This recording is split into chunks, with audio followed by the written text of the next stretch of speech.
فأنا ناصح لإخواني بالصدع بالحق، تبيض وجوههم. السكوت في مسألة الحزبية يضرها، فاصدع بما تؤمر وأعرض عن المشركين. سلامي على دماج ورجالها والشيخ يحيى ودار العلم يا سعد بانيها.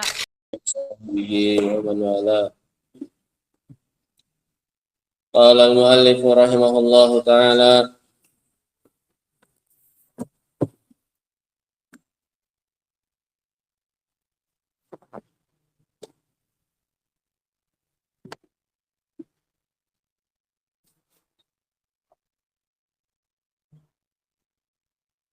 sampai pada ucapan Syekhul Islam, wal ibadu fa'iluna haqiqatan wallahu khaliqu af'alihim, bahwasanya hamba adalah pelaku amalan secara hakiki dan Allah adalah pencipta amalan mereka. Ini bantahan kepada dua kelompok sekaligus, yaitu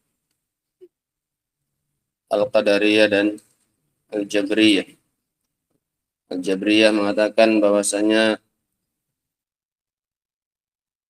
pelaku amalan secara hakiki adalah Allah. Ya kan? Ya enggak? Adalah Allah Subhanahu wa ta'ala. Adapun manusia dikatakan dia melakukan secara majaz, bukan secara hakiki. Yang mana pendapat ini nanti punya konsekuensi yang batil, bahkan kufur. Dikarenakan di antara perbuatan hamba adalah kemaksiatan.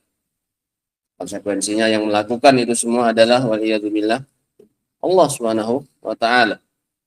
Nah, nas'alullah al-afiyah. Sekarang kita lanjutkan. Qala al-muallifu rahimahullah qauluhu wal abdu wal mu'minu wal kafir. Lanjutan bantahan kepada mereka. Dan hamba, mereka itu yang mukmin, yang kafir. Karena mereka yang melakukannya, makanya yang dibilang mukmin dan kafir itu siapa ini? Hamba. Kalau Allah yang melakukannya, nggak bisa hambanya dibilang ada yang mukmin, ada yang kafir. Yang mukmin, yang kafir berarti siapa? Allah Subhanahu wa ta'ala.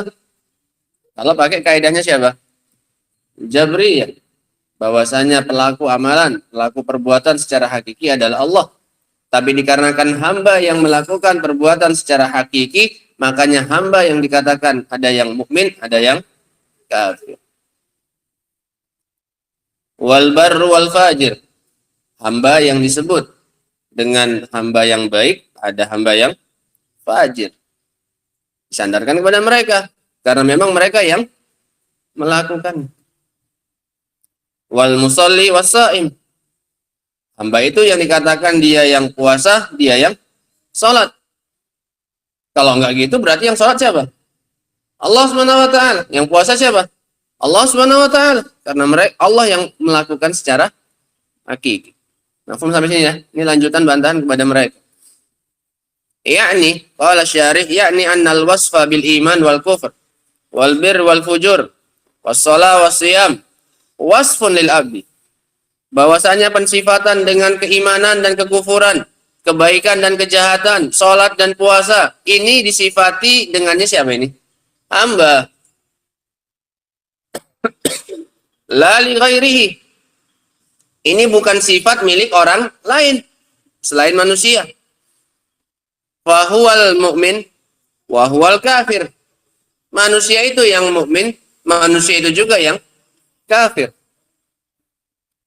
Wa huwal bar wa huwal fajir. Dia yang baik, dia yang jahat. Wa huwal musalli wa huwas shaim. Dia juga yang sholat, dia juga yang puasa. Kenapa?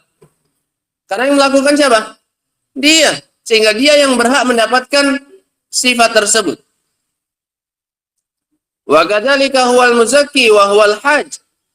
Begitu pula dia yang berzakat, dia pula yang naik haji. Wa huwal mu'tamir, dan dia yang umrah. Wa hakadha, dan begitu seterusnya. Wa la yumkinu an yusafa bima laysa min fi'lihi haqiqatan. Maka tidak mungkin untuk dia disifati dengan sesuatu yang bukan dari perbuatannya secara hakiki. Nggak mungkin dia yang dibilang beriman kalau bukan yang melakukan iman itu siapa? Dia. Tidak mungkin dia yang dibilang sholat kalau bukan dia yang sholat. Nggak mungkin dia yang dibilang kafir kalau bukan dia yang melakukan apa ini? Kekufuran. Dan seterusnya. Wa hadhil jumlatu tatadammanu radda 'alal jabriyah.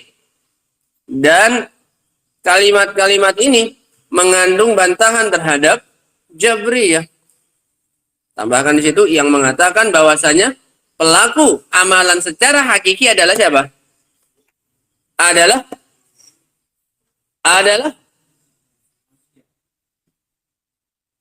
di dalam kalimat ini terdapat bantahan kepada Jabriyah yang mengatakan bahwasanya pelaku amalan secara hakiki adalah ngantuk, lapar, semua jadi satu.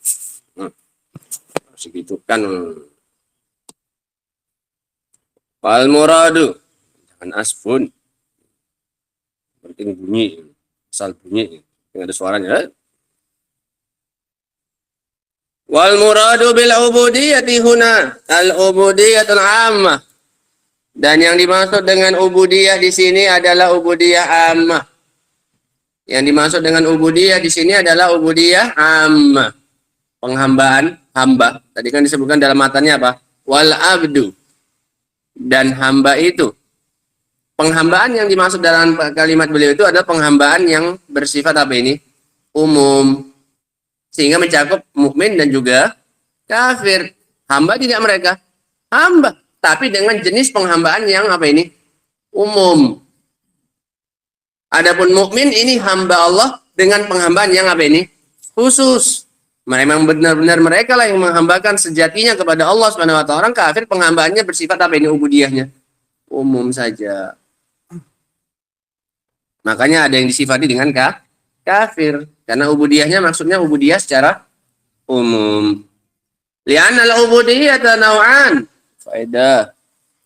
Dikarenakan peribadahan, penghambaan itu ada dua macam, ammah wa khassah. Ada penghambaan yang umum dan ada penghambaan yang khusus.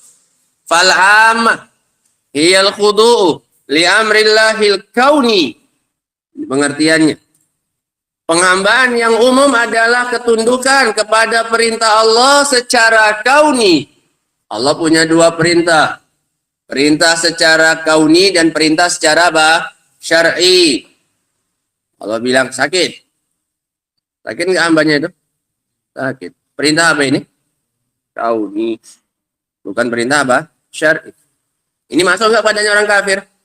Masuk. Tunduk nggak dia? Tunduk nggak? Bisa dia bilang, nggak mau aku sakit. Miskin, kata Allah. Miskin nggak? Miskin nggak bisa. Nggak enak miskin, nggak mau aku lah. Dia aja. Mana bisa? Ini masuk nggak ke dalamnya siapa ini? Kafir masuk tidak? Masuk ke dalam tunduk dia dengan perintah Allah. Tapi perintah Allah yang bersifat apa ini? Kauni.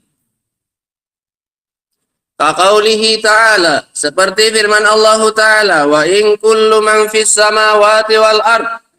Dan tidaklah semua yang di langit dan di bumi illa atir rahmani abda, melainkan dia akan mendatangi Allah statusnya sebagai apa ini? Hamba. Semuanya yang di langit dan di bumi, mau mukminnya mau kafirnya, akan datang kepada Allah dengan status sebagai seorang apa ini? Hamba. Mau mukminnya mau kafirnya itu hamba Allah. Nah, mau yang barnya maupun yang fajirnya, yang baiknya maupun yang jahatnya, semua dikatakan hambanya Allah dengan penghambaan ubudiyah yang bersifat ammah umum. Wal ubudiyatul khassa, ubudiyah yang bersifat khusus, iyal khudu'u li amrillahi syar'i. Ubudiyah yang khassa adalah ketundukan kepada perintah Allah yang syar'i, perintah yang dicintai oleh Allah Subhanahu wa taala. Allah nyuruh salat, aqimus shalah wa atuz zakah. Dia tunduk, dia lakukan salat, dia bayar zakat. Berarti ini hamba dengan penghambaan yang bersifat khusus. Karena yang dia lakukan, yang dia tunduk kepadanya adalah perintah apa itu? Perintah syar'i, perintah yang dicintai oleh siapa? Oleh Allah. Kalau perintah kauni umum, Nggak mesti dicintai oleh siapa ini? Allah Subhanahu wa taala. Allah jadikan kufur dia. Buat ini, dia lakukan, nggak bisa mengelak. Meskipun perkara itu tidak dicintai oleh siapa ini? Allah Subhanahu wa taala. Sama seperti kemarin. Nah, iradah kauniyah, iradah apa? Syar'iyyah. Paham ya? Nah, kalau amrul kauni pasti terjadi. Nah, pasti terlaksana oleh hamba itu. Pakai perintah apa? Kauni. Tapi perintah syar'i ini pasti dicintai, tapi tidak mesti dilakukan oleh siapa? Hamba. Mafhum? Wa hiya khassatun bil mu'minin, dan dia khusus untuk kaum mukminin. Yang ubudiyah khassah ini hanya untuk kaum mukminin. Karena mereka yang benar-benar taat kepada perintah Allah yang syar'i, disuruh beriman mereka beriman, disuruh syahadat mereka syahadat, suruh salat mereka salat, dan seterusnya. Ka qaulihi ta'ala, contohnya seperti dalam firman Allah Ta'ala, wa ibadur rahman, dan para hamba-hambanya ar-Rahman, alladzina yamshuna 'alal ard, mereka itu yang berjalan di atas muka bumi. Ibadur Rahman sini dengan penghambaan yang bersifat apa ini? Khusus. Wa qaulihi tabarakalladzi nazzalal furqan 'ala 'abdihi, Maha agung Allah yang menurunkan Al-Furqan, Al-Quran, kepada hambanya. Itu. Masuk lalat nanti 2 kilo. Yang menurunkan Al-Quran kepada siapa? Hambanya. Siapa? Muhammad SAW. Muhammad itu hambanya Allah dengan penghambaan yang apa tadi? Dengan penghambaan yang khusus. Nggak mungkin Al-Quran turunnya sama orang kafir. Nah, yang dimaksud dengan hamba ini adalah Rasul Shallallahu Alaihi Wasallam. Wahadihi akhas minal ula. Yang ini lebih khusus lagi daripada yang pertama. Ayat yang pertama masih lebih banyak lagi orang yang masuk ke situ. Wa ibadur rahman, dan mereka adalah hamba-hamba Allah alladzina yamshuna fil ardi hauna, yang berjalan di atas muka bumi dengan rendah hati. Ini banyak enggak yang hamba kayak gini? Banyak. Lafadznya saya sudah jamak. Wa ibadur rahman. Sementara ayat yang kedua, yang Allah beri, hamba yang Allah beri apa tadi? Al-Quran. Ini cuma berapa orang? Cuma 1. Penghambaan yang ala abdihi ini lebih khusus daripada penghambaan dalam ibadur rahman. Karena enggak semua hamba, enggak semua mukmin itu sampai kepada kelasnya siapa ini? Rasul SAW. Bahkan hanya beliau sendiri yang seperti itu. Kualitas apanya? Penghambaannya kepada Allah Subhanahu wa taala, sebagaimana tadi pagi dalam kajian apa ini? Tafsir. Nah. Wallahu taala alam bissawab. Ini lanjutan sedikit tentang bantahan kepada Al-Jabriyah. Nah, dari Syekhul Islam Ibnu Taimiyah rahimahullah taala bahwasanya bukti dari hamba yang melakukan perbuatan secara hakiki adalah dari sisi penyandaran perbuatan dan sifat kepada siapa ini? Hamba. Dan tidak mungkin sifat-sifat tersebut disandarkan kepada para hamba kalau bukan mereka yang melakukan perbuatan dan sifat itu secara apa ini? Hakiki. Tidak mungkin dia yang dibilang beriman, tidak mungkin dia yang dibilang kafir kalau bukan yang melakukan kekufuran dan keimanan adalah siapa ini? Hamba itu sendiri. Tapi karena memang mereka lah yang melakukannya, maka sah untuk disandarkan perbuatan dan sifat tersebut kepada siapa ini? Kepada mereka. Wallahu taala alam bissawab. Subhanakallahumma bihamdika asyhadu an la ilaha illa anta astaghfiruka wa atubu ilaik. Walhamdulillahirabbil alamin.